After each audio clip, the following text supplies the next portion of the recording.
guys, welcome back to our channel. Kung makikita niyo itong background natin, no?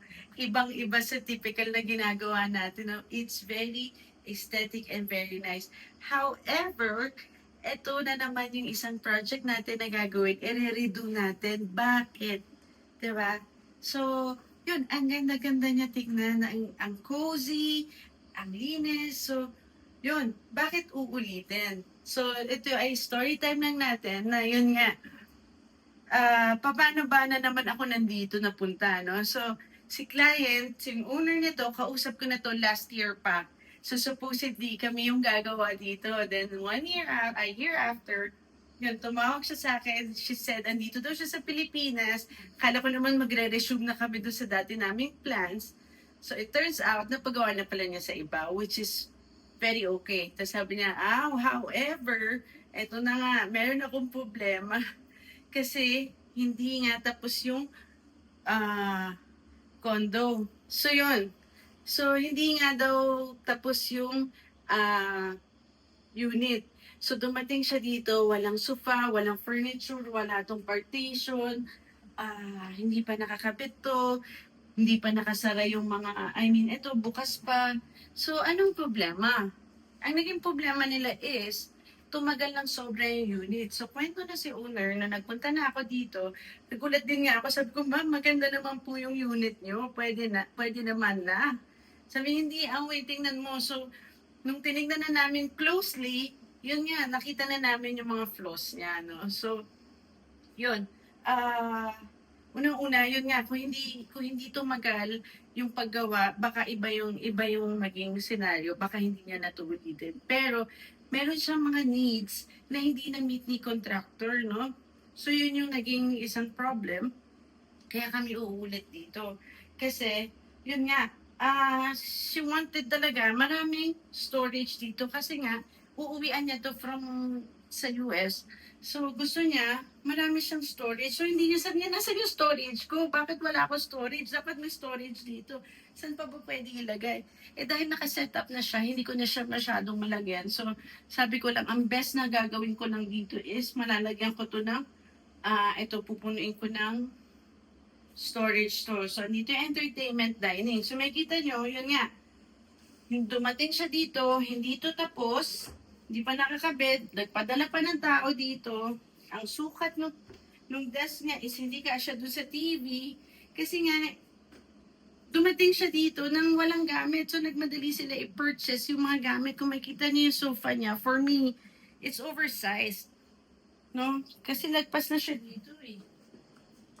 So, kung ito ay hindi kung hindi ito tumagal or dumating dito na naka-ready na at planned talaga nung nagsusupply ng mga furniture, sana hindi siya ganito. At sana hindi namin uulitin. Pero yun nga, since nandiyan na yan, we'll just make it work. So kung ano na lang meron, so makikita nyo, ang ganda-ganda nito. Ewan ko sa camera maganda, pero sa totoo, ang ginamit nila dito is flat latex. So ito, dumihin siya. So dapat, semi-gloss yung ginamit nila or satin paint, no? Makikita nyo, ito oh. Yan, ang flat latex kasi, may dumi na siya. So, yan. Ang flat latex kasi, yun nga, usually ginagamit lang yan sa ceiling eh. So, yung sa wall, siguro gusto ma-achieve nung gumawa is, yun nga, matte look yung kulay, no? Pero, in the long run kasi, yung flat latex is, dumihan siya. Pero, yun, ganda. Tapos, this one, kama niya, tinan mo, parang medyo malaki, hindi siya planned dun sa, supposedly, kasi nga, di ba kami nga dapat ang gagawa dito, ang lalagay dapat na bed dito is yung 54-inch lang. Pero ito, nilagay niya queen. Kasi bakit 54-inch? Dahil meron supposedly desk pa dito. Para magkaroon ng space sa desk na maliit or ledge. Supposedly may ledge siya pa dito eh. Kaya yung table na yon na hindi pa tapos nung tumating dito, hindi talaga dyan yan. Dapat dito nila ilalagay. Pero, yun nga, nawala na sa dahil magulo nga at nandito naggagamitin na unit. So kung saan na lang ilagay, siguro, dyan na lang nila nilagay. Yun. At the same time, ito, yung mga finish niya, kasi dapat papalitan ko rin to. Yan. So, Tapos, ito, ayoko, ito parang makaluma ito for me lang So, ayoko yung mga ganyan na, magnetic yung ginagamit namin. Ayaw namin yung ganyang catch na. Kasi nga, medyo modern na, no? So, yun.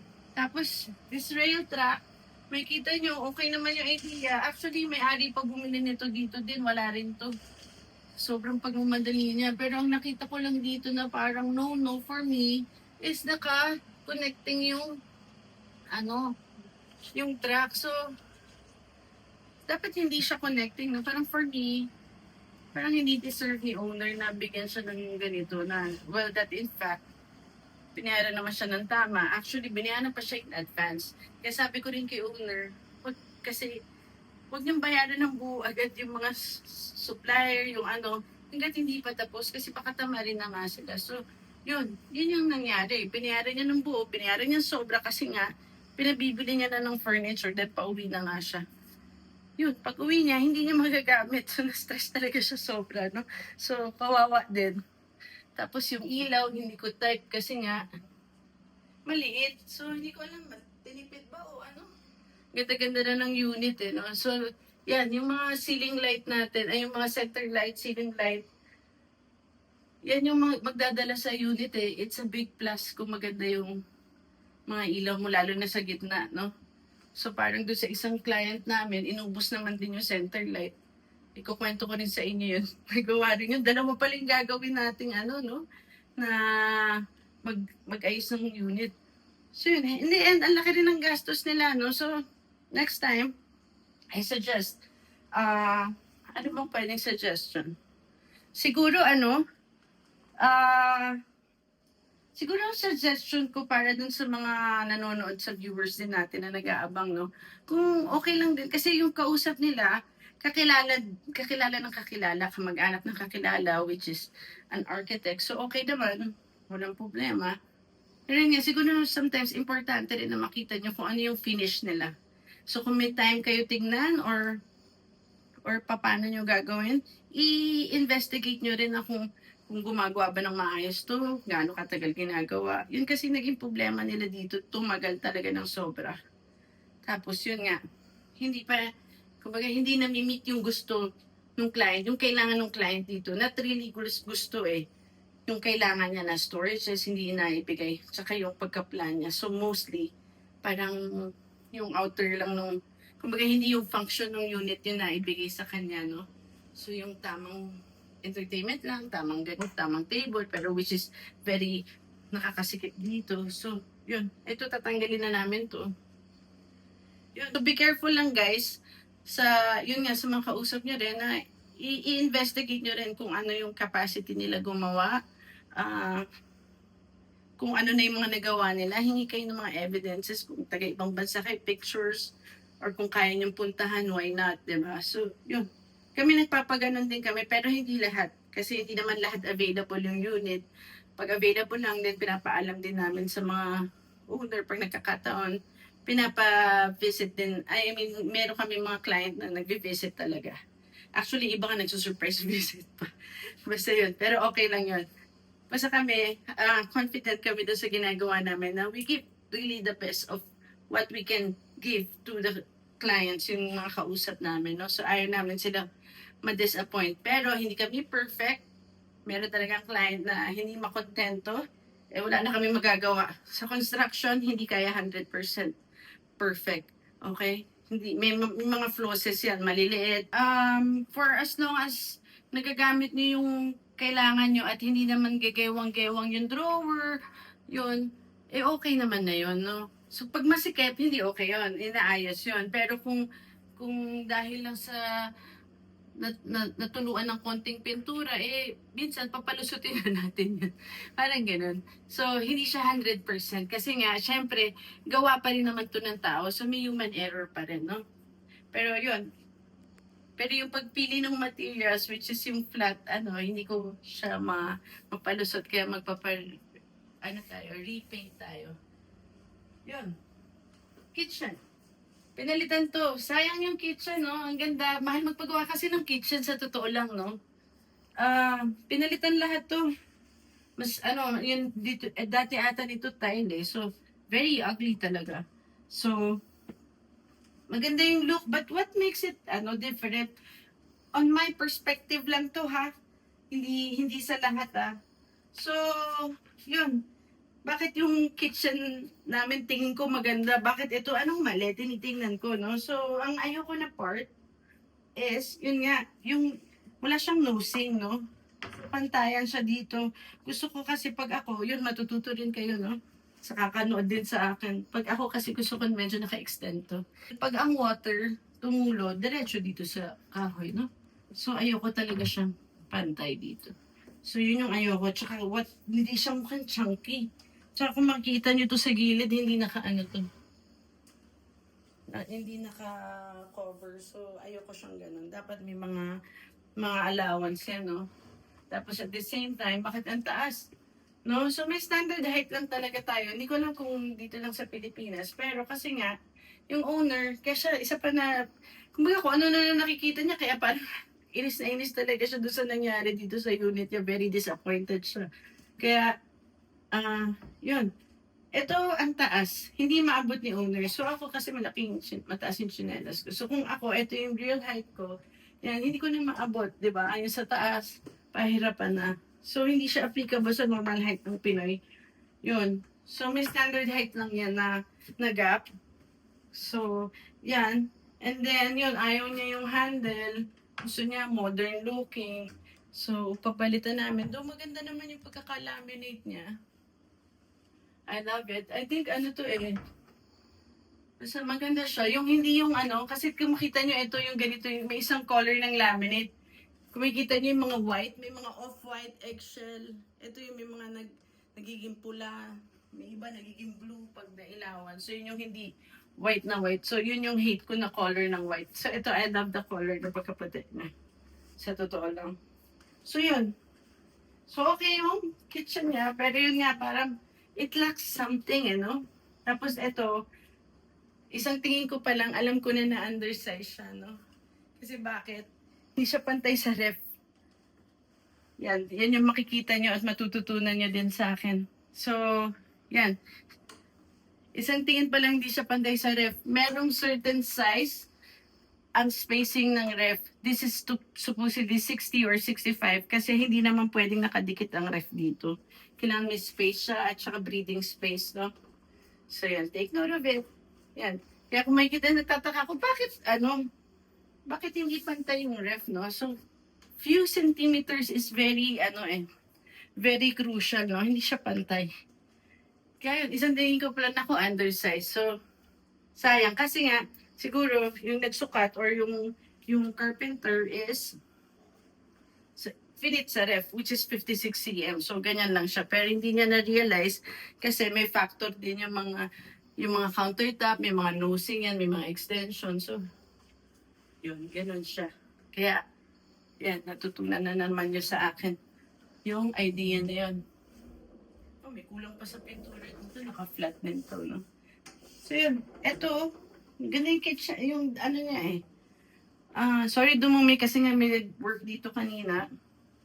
Ito kasi late na-deliver to. Kaka-deliver lang today. So nag-usap kami ni client 3 weeks ago. Last month. Yun, dahil nga pinapa-finish na, inaantay yung delivery nito and all that. So yun, awan ng Diyos, ngayon lang na-schedule yung installation ng today. As of this day, as of this moment, kami magdi-deliver na this week eh. Kaya kami nandito to get the keys and check everything kung okay ba lahat. So mag-start kami dito, I think 2 days from now. So yun, imagine, no? So, yun, I really feel for the client, the owner na, yun nga, she spent so much, tapos ganito yung mararamdaman niya, parang she doesn't deserve that, no? Nobody deserves that. Kasi nga, unang-una, kami, ang thinking namin, pinaghirapan yan nila eh. Lahat ng binigay sa ating pera or binibigay sa amin pera or binabayad, pinaghirapan nila. Kaya dapat make it work. It's not necessarily 100%, pero ibigay natin yung tama. No? So yun lang yung sa akin. Kaya yun. Sana may natutunan kayo guys. So yun, this is not a rant. gusto ko lang matuto yung malaman ng mga viewers ano ba yung nangyayari. Kasi nga, syempre, dito sa vlog natin, puro observe lang kung ano yung mga ginagawa namin or designs, ganyan. So, at the same time, gusto ko rin, yun, matutunan nyo rin na paano hindi na tayo, umabot sa ganito. Ang mahal lang gawa nito, sa totoo lang. So, doon na kayo, kung may mura, magtaka na kayo, no? So, yun lagi namin sinasabi.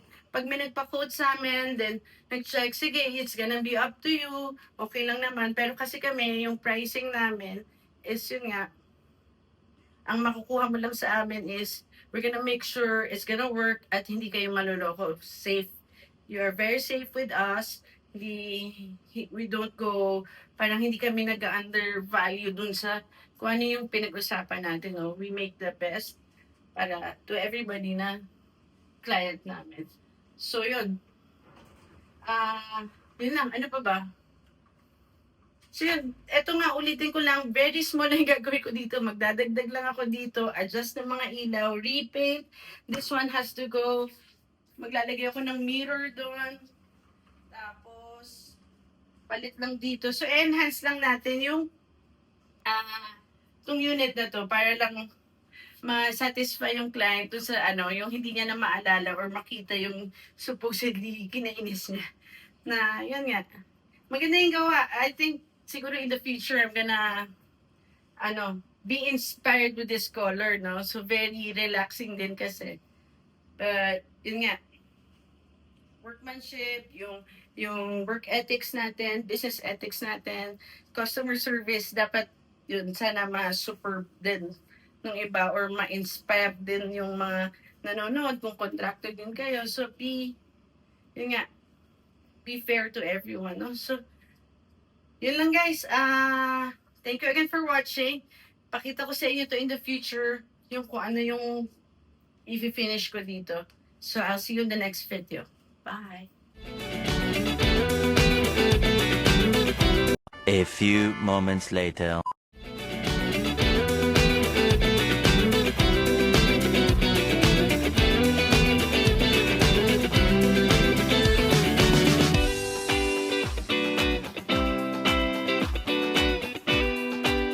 So yun guys, natapos na natin to sa Cityland Tagaytay Prime Residences, no? So yun, papakita na natin kung anong ginawa. This is small work pero malaki talaga yung tinalon ng design nito, no? So mas functional siya, mas usable na siya compared dati. So yun, anong ginawa natin sa kitchen? Unang-una yung major na ginawa natin dito is binaba natin yung overhead cabinet. Kung maalala nyo, doon sa video, nandito siya banda, nasa mata mo na. So ngayon, nandito na siya. Kung imagine, naka-flats lang ako today. So, abot na siya. Mas nakikita mo na yung kailangan mong abutin, ganyan, kaysa last time na hindi nga siya out of standard yung size, yung height niya, no? So, kailangan talaga may standard height yan para accessible siya sa normal na tao, yung ergonomics niya, no? So, importante yon. And then, yun, naglagay tayo ng backsplash dito. Pinalitan natin yung nilagay nila. Ewan ko kung nakita dun sa video last time. Pero, nilagyan din kasi ng contractor ng backsplash. Pero yun nga, dahil kailangan siyang i-adjust, binakbak na lang namin ulit lahat, no? So, yun. And then, naglagay tayo nitong built-in cooktop. So, it's very important to kasi meron kaming nilipat dito na wiring para mapagana to. Do meron ng provided dito, pero hindi siya, dapat separate siya na, ng outlet para dito sa built-in. So, if you can see, comment below kung nakikita nyo at ma-figure out nyo kung paano namin dinaan yung wire dito. So, let's see kung nakikita nyo. And then, yun, pinalitan din namin yung handle. Yung face nito, pinalitan din kasi nga nagpalit kami ng handle para mas seamless siya tignan. And then, kung makikita nyo, pinalitan din natin itong microwave cabinet nila. So, kumbaga mas proportionate na siya, mas tama na yung sukat niya, height level, tama na. So, abot mo na siya, tapos nandiyan yung ibang gamit, then, ka-height na niya yung ref. So, yun, mas maganda, mas accessible na siya, no? So, those things are very important. Though ito, may standard heighting naman to eh. Pero, yun, Kung meron naman ng provided ng mga sukat ng ref, importante na i-share nyo na rin dun sa gumagawa para maayos na nila yung position nito. But this one is standard talaga ang height. Ito, movable yan. Okay? Yan. So, dito naman tayo sa living area. Kung maaalala nyo, meron mga fluted panel dito which sobrang nangihinayang ako. Kaya talagang sinabi ko doon sa team natin na ingatan nyo yung mga fluted panel. I-save ko ano masisave. So, ito na yung na-save natin. Nilagay natin ng fluted panel accent niya para kumbaga may accent dito sa wall. And then, naglagay tayo ng breaker cover dito natin tinago, no? So, yan. Nagamit pa rin natin, no? Kahit yun, na iba-iba yung design niya. And then, yung mirror natin, ang lakas makaluwag ng lugar. So, yan. Kumikita nyo, then the mirror. So, dati kasi puro cladding lang to, which is maganda naman talaga. Pero yun, mas iba talaga yung dating kung full wall mirror yung ilalagay natin, no? Yan. And, eto na. Yung ating entertainment as promised, yun nga sa owner, na gusto niya maraming storage. So, yan ang binigay natin. Kinover natin yung buong wall. Naglagay tayo ng as much storage na pwede nating ilagay, no? So, yan sa taas, storage to. Ay, sorry. Dito pala yan. 2 and 2 pala. So, yan. And then, this one. So, yan. So, ang laki ng storage. Tingnan nyo, malalim siya. So, akala nyo mababaw lang yan. So, malalim ang storage. So, marami talaga siyang mailalagay dito. At the same time, meron pa siya dito na na storage, adjustable shelves, no? So, kung meron siyang matatangkad na item na gusto itago, pwede niya ilagay dyan. So, yan. And then, yun, nilagyan natin to ng lighting, space ng TV, sakto lang. Tapos, yun, kung malala niyo, nilagyan ng TV dito last time, nakasobra pa yung TV kasi nga, hindi nila chinek or sinukat. Nilagay lang nila yung standard sizing. Pero yun, since nagko-custom nga, dapat or minsan, importante talaga na malaman din kung ano yung gusto ilagay ni client, ano yung sukat ng TV, ganyan. So, importante. So, yan. Ito yung dining table, work table na pwede natin, multi-purpose siya. Pero, at the same time, kung kulang yung space mo dito for your dining or for your workstation, meron pa tayong movable na table. So, this is, ginagawa na namin to dati pa. So, ito, pwede malipat-lipat. Okay, hindi ko natatanggalin para hindi tayo tumagal.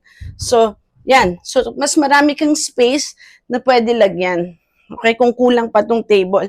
At the same time, kung mapapansin nyo, yung height position ng TV natin is malaki yung gap dito. Kasi bakit? Dahil ang TV, ang TV ay nakaswivel. So, if gusto manood ng may-ari na nakahiga sa bed, pwede niya maggamit. So, bakit ako nag-space? Kasi kung may gamit dyan, hindi ka na magtanggal-tanggal pa, no? So, yan. Madali lang siya. Malambot lang naman kung kabisado mo. So, first time ko lang siya hinila, kaya medyo nahihirapan ako. Pero yun. So, ideally, ilagyan ko talaga siyang space para pag nilipat-lipat mo, hindi ka na magtanggal ng gamit o di ba? Yun. So, ito yung mga feature. Pero, meron pa tayong isang secret feature na nilagay dito. Okay? So, meron akong secret cabinet dito. Okay? So, ito ay papakita ko sa inyo na may mga bago tayong design na naman na pwedeng storage ni owner. So, yan. Makita nyo, meron tayong secret storage. Actually, hanggang ilalim yun. So, yan. So, alam nyo na yung secret storage ni owner. So, owner, thank you for sharing your condo na mapapanood ng mga ibang viewers natin yung mga design na nilalagay natin dito, no? So, yun. Balik lang natin. Okay. So, I hope this one satisfy the owner dun sa kanyang storage requirements, no? So, again, ulitin ko, maganda yung gawa nung last contractor. Kaso nga lang, hindi lang niya na-meet yung gusto talaga ng owner, no? So, okay lang yun. Kaya, eto, nandito tayo para i-add yung gustong mangyari ni owner. Okay? And then, kumikita nyo, kasi nga, nanghihinayang ako dun sa mga nakabet. So, tinry ko as much as possible is-save yung kung ano i-save. Pero very konti lang naman yun na-save ko. Pero ito, kung maalala nyo, yan ay nakalagay doon. Dito ba yan sa taas? Parang dito. So yan, sinave natin, nilagay pa rin natin siya dun para may parang pwede siya maglagay ng decor or something, di ba? And at the same time, ito, actually, this one talaga, kasi di ba si client dapat kami gagawa nito a year ago. So ito pa rin yung design na gusto kong mangyari dito. Yung seamless tong wall na to para magmukha siyang pader. So kumikita nyo sa malayo, para siyang para siyang accent wall lang, 'di ba? So, yun yung talagang plan dito. Compared dun sa nagawa dati, talagang sinunod lang din yung cabinet. Pero hindi niyo mapapansin. Yun, ito yung cabinet niya. So, yan. So, yan, yung ating naging bagong design. So, yan, may mga nakakalat, sorry. Tapos, yun nga, pinalitan natin yung push lock kasi kung maaalala nyo dun sa dating ginawa is, wala na dito. Yun nga yung parang old school na catch lock, no? So, yun.